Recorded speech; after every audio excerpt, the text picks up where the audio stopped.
Howdy do. How you doing? I mean, we're in the spin room, but there's nothing to spin. You know, I think just play that all day long for the American people to see, and I think it's really just self-explanatory. It was an incredible performance. I'm really proud of JD. What was the strongest moment about the performance of JD Vance? I thought it was absolutely incredible. I mean, I think he spoke to the people. I think he spoke from the heart. I think he spoke with facts.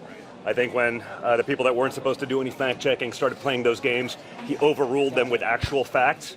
I think it was just a masterclass performance. What was the strongest moment again as well? You know, I think it's, you know, across the board he had incredible performances, but the reality was talking to the American people. I mean, you can't spin what people feel every day. I mean, I'm Donald Trump Jr. I take my kids to McDonald's, and if I have sticker shock at what's going on, that's because of the policies of this administration. I understand the media would love to pretend that there's not a long history of Kamala Harris being in office for 4 years. She's going to do all of these things. Why hasn't she done any of them yet? I think that's a real problem for them. People understand that. They can't pretend that her political career started a month ago when she was, you know, put into that position of power. That's ridiculous. She's the vice president to arguably the most absentee president in the history of the world, not just, you know, mentally, but obviously the fact that he's been on vacation for 40% of that time.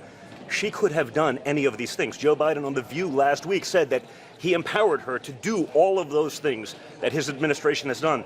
And the reality is those policies have failed the American people. Democrats have said that the most important moment came near the end when Vance refused to say that Biden had won the 2020 election. What was your reaction? Listen, I think people understand what's going on, and we're not worried about that. We're worried about this election. Hopefully people are watching the games that have been played. I don't think many people believe that Joe Biden lost 18 of 19 bellwether counties and most of the other counties in the world, but managed to only overperform in Philadelphia, Atlanta, Detroit. I mean, you know, we understand that. I think they have a handle on all of that right now. The reality is now you're in a different world. You had 4 years under the Harris-Biden administration. You had 4 years under Trump.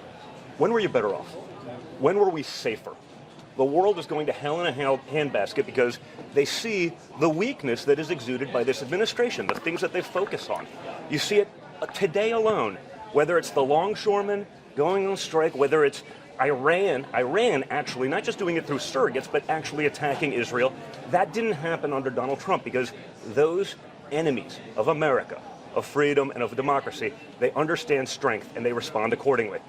When we lead with weakness, as we have over the last 4 years, our enemies are going to take advantage of it. That's the nature of predation. That's a story as old as time. And it's been playing out for 4 years. People get it now. Was part of the effort tonight to soften Vance a little bit to try to the election? I'm hoping so. Well, the moderators are supposed to be fair. I think they started off unfair. I mean, I think they started fact-checking one side, not the other. We dealt with that much worse, obviously, with my father. That stopped, thankfully, because JD, again, he called it out. They had to cut off his mic, but he was 100% on the facts.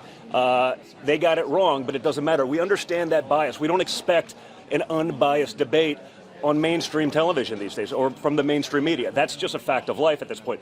We understand we're always going to be on a more difficult playing field that way. Tonight, it didn't matter. It didn't matter at all. It was just a blowout, so it was great to see. Do you think there should be more debate?